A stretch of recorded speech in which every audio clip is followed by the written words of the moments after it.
Welcome to this week's virtual Drasha. This week we have the incredible privilege to read Parashas Reeh. And it is here, in this parasha, like much of Chumash Devarim, that Moshe Rabbeinu prepares Klal Yisrael for their entry into Eretz Yisrael. And in an exciting message, Moshe Rabbeinu tells Klal Yisrael, this is in Perek Yud Beis, Pasuk Yud Aleph, chapter 12, verse 11, the beginning of Shin, the beginning of a second Aliyah. V'hayah, ha'makom asher yivcha Hashem Elokeichem bo, l'shakein shemo sham, and it'll be the place that Hashem will choose, literally again, to rest His name, to rest His presence. Shama taviu es kol asher anochi mitzaveh eschem.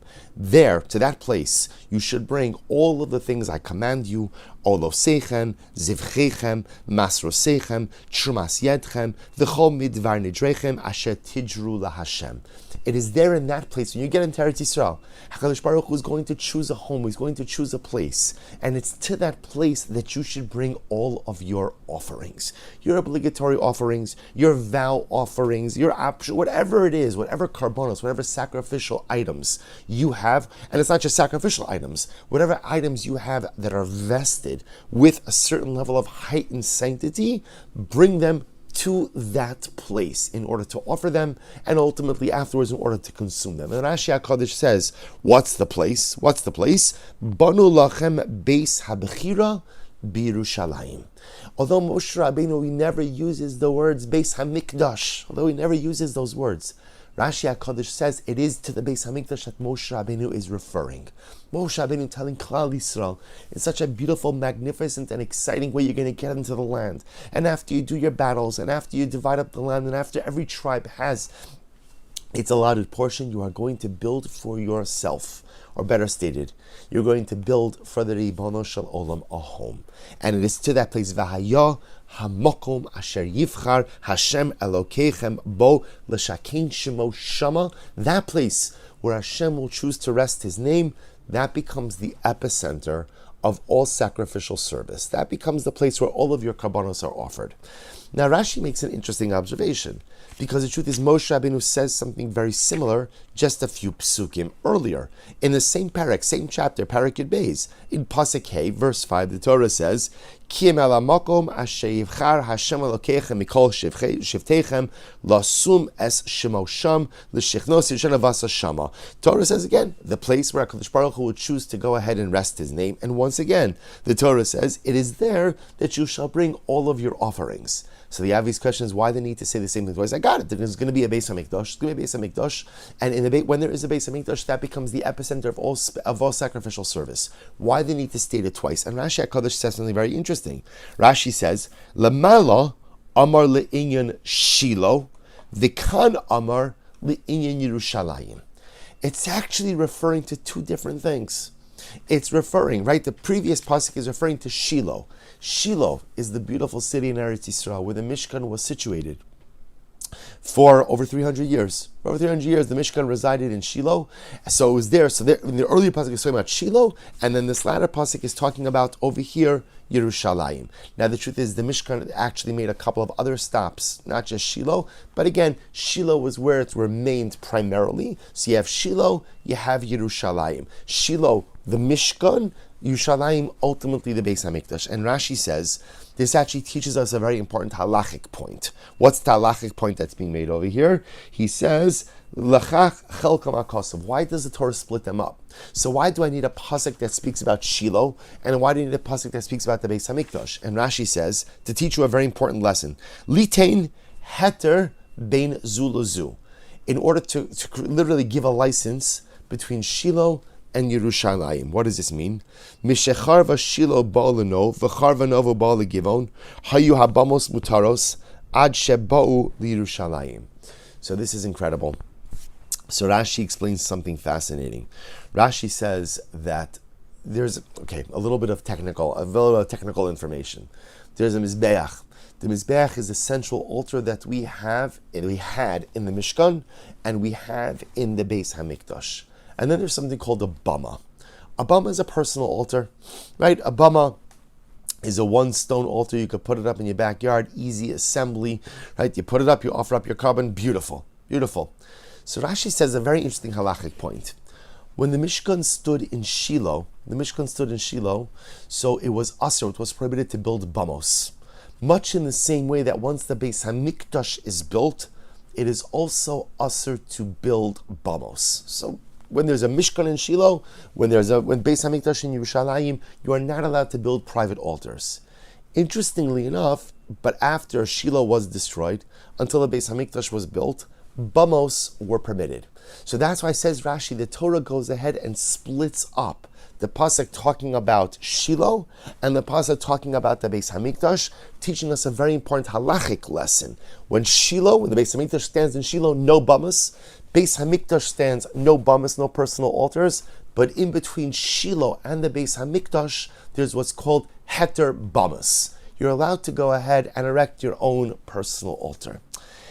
Now, not sure why, but I found this Rashi very gripping, because I think embedded in the words of Rashi, really embedded in the words of the Psukim, ultimately is teaching us an incredible life lesson.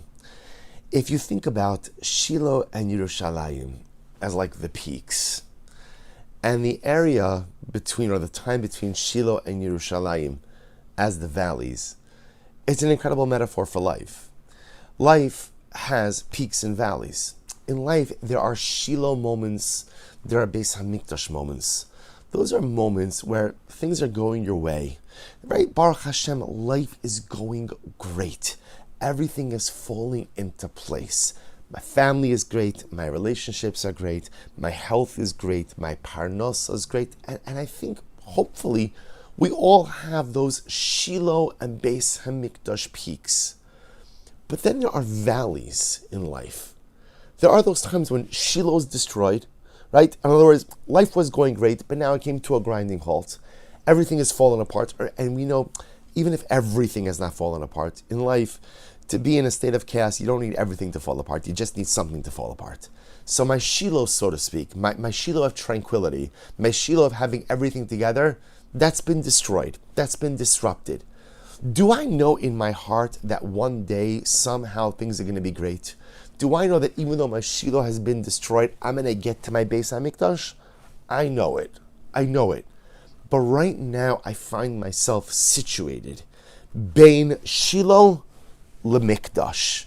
I find myself in a situation in life where I know conceptually, I know intellectually, I'm going to get back on track. Things are going to be great. It's going to be fine. But right now, I'm in that valley. Right now, as Rashi says, I am ultimately, again, Bein Zu Lezu. I'm in between things in life. I'm in between peaks. You know what you call it when you're in between peaks? You're in a valley. So what do you do in those times in life where it's a shtickle difficult? It is. It's a little bit challenging. It's a little bit challenging. I know things are going to be okay. I know I'll get to my mikdash, but right now it's challenging. And Rashi says, you know what you do? Rashi says, Litain heter bein zu lezu. There's heter bamos. What's a bamah? A bamah is a small, contained act of spiritual service. It's not a grand mizbeach. It's not a grand altar.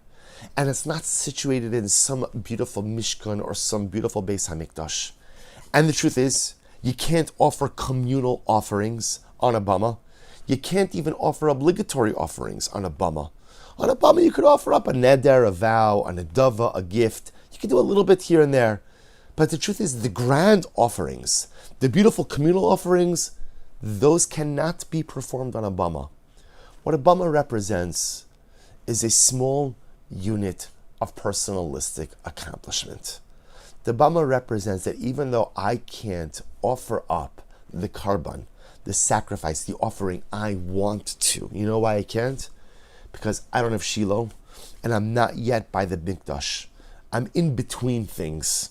I'm in between peaks. I'm in the valley. Build your bamah. Just do something. Sometimes just pushing yourself forward a little bit in life, sometimes just pushing yourself for one small unit of accomplishment, one little bamah accomplishment in life, makes all of the difference. It changes your disposition. It changes your orientation. It fills you with hope, with promise, with optimism, recognizing, I know I'm in the valley right now, But look, even in the valley, I could accomplish something beautiful. And with that small little unit of accomplishment, it opens your eyes and opens your heart to the knowledge you'll get to your mikdash. You'll get to the next peak. I'll get there. I'll get there. It'll take a little bit of time, but I will get there. An incredible message embedded in a fascinating halacha. Torah goes out of its way to split up the discussion about Shiloh and to split up from the Beis HaMikdash. From a halachic perspective, to teach us that when Shiloh and the Mikdash stand, you can't use Bamahs, but in between them, you can erect personal altars. And on a message level, HaKadosh Baruch Hu teaching us, there are peaks and valleys in life. There are Shiloh moments, there are Beis HaMikdash moments, and hallelujah, we should be zochet to so many of them. But we also spend a good part of our life in between Shiloh and in between the Mikdash. Everything was going great, now it's stopped, I'm in the valley, I know things are going to be great again. But I'm not going to wait to accomplish until things become great. I'm not going to wait to push myself until the Beis HaMikdash is built.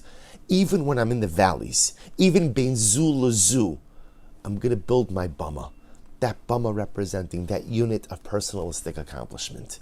Even when I'm not in the greatest situation in life, I'm going to push myself to produce something beautiful.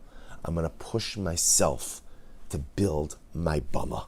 And in the schos of each of us building the Bamos in the valleys of life, we should be Zochem Yeretz Hashem, all of us together, to reach our personalistic mikdash, to reach the peaks of our individual lives and be able to accomplish great things in those moments of simcha. And as a people, we be Zochem Yeretz Hashem, to reach the ultimate peak of our collective Beis HaMikdash and be able to offer up all of our karbanos on our Mizbeach together, the Karav B'Yameinu Amen. Wishing everyone a good Erev Shabbos and a beautiful Shabbos Kodesh.